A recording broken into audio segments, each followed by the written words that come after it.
In most people's hands, mine included, a rock is just a rock. But put it in the hands of a true rock star, and a rock can become a stepping stone to art. Steve Hartman shows us how. Hunting for rocks is fairly easy. Rocks don't run, they're dumb as themselves and common as stone. But as I learned, the tricky part is recognizing which rocks to keep. That's actually a really beautiful piece. This is beautiful? And which rocks to throw back. That's a nothing stone. This is a nothing stone? It's very much like the other stone we looked at. Not at all. Clearly, 49-year-old Lou French knows a good rock when he sees one. Look at the gray, look at the patina, and then look at the bonus of the lichen growing over that. It's a sculpture. A sculpture that Lou says just needs a place to fit in. Now it's up to me to figure out what to do with it and how to use it. Technically, Lou French is a stonemason. But as you're about to see, calling Lou a stonemason is like calling Michelangelo a ceiling painter. To him, stones aren't just building blocks. They're puzzle pieces. And when he sets one against another, they fit so seamlessly. It's almost like the earth made them to be together. Stone has to fit to stone. I mean, I personally can't live with a piece that doesn't fit to the other piece. Naturally, the guy can make fireplaces so grand and regal, you almost think they should come with a crown. So warm and inviting, an actual fire would almost attract. But here on Martha's Vineyard, where Lou lives and does most of his work, you'll also find a wide range of other wonders. This is a stone wall built to separate someone's dream home from their dream s'mores. Here's a passageway, just for passageway's sake, and a cottage that rivals those of make-believe. Lou's every creation is so much more than its parts. This energy, this visual draw that pulls you in and it doesn't let you go. Lou's latest project is an indoor wall for architect Robert Stern.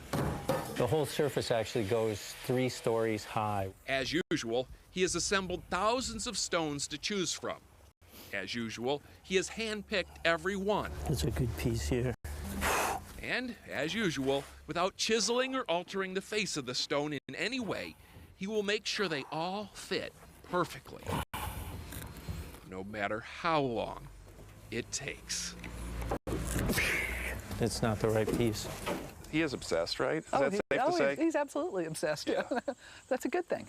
Anal retentive is not going too far? Not going too far at all. Alice Shaw spent a couple years following and photographing Lou for their book, Stone by Design. I was here when he was working on a lot of these walls here, and if you look, there's no stone that's out of place. They're all just meant to be. Yeah. Lou brought this happy couple together after he found them lying separately 3 miles apart. And it's not just the fits that amaze, it's the scale.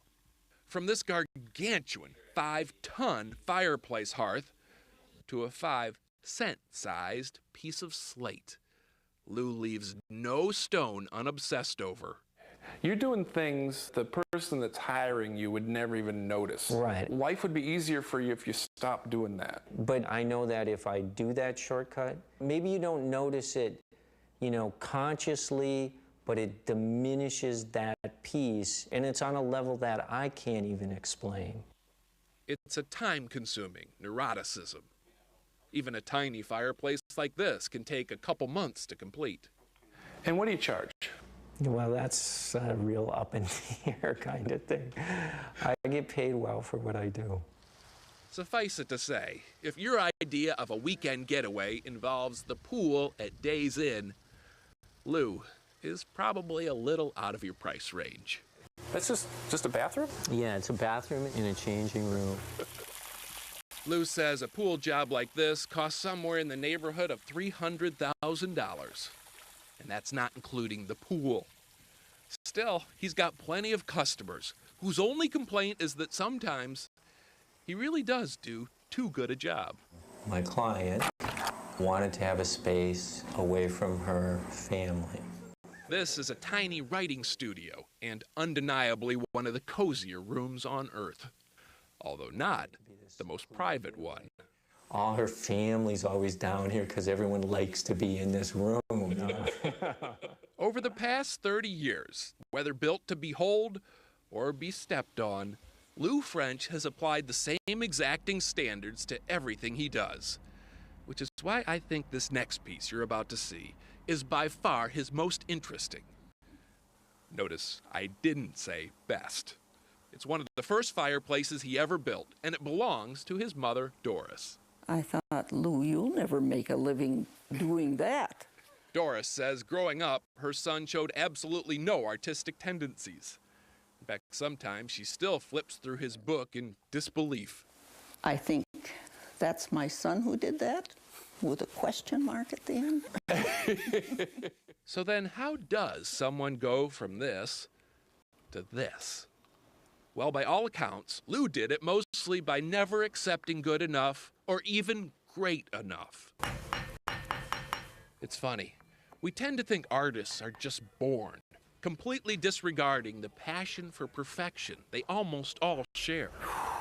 It's a good lesson for anyone striving to be the best at what they do. Although not so great if you happen to be Lou's son. Work on this now. That's him in the background there. It's like I told him, you need to just shut up and do what I say, because I have a lot that I can teach you if you open up to it and listen to it, right? Put like that? No, it's got to go the other way. AC says it can be very frustrating, apprenticing for a perfectionist. If I think something's questionable, I'll usually just pull it out because I know that it probably isn't. Probably is questionable. It's not going to work. I'm saying if we put a chair where I'm standing. Or, as I learned, it can be very frustrating just doing a story How's that? on a perfectionist. And then it leaves the stonework open. Go a little more to the left. That's Lou, directing. Hold it right there. It's just the nature of brilliance. AC, come on in and you're going to backfill in this granite. The other secret to his success is even simpler. It comes at the end of every job, and this one was no exception. After nearly a year working on that 3-story wall, Lou says what made it worthwhile wasn't the money or even the mastery. It was this moment right here, just standing back. If I think I'm successful in what I've done, I want to look at it. It's not about you. It's kind of for me.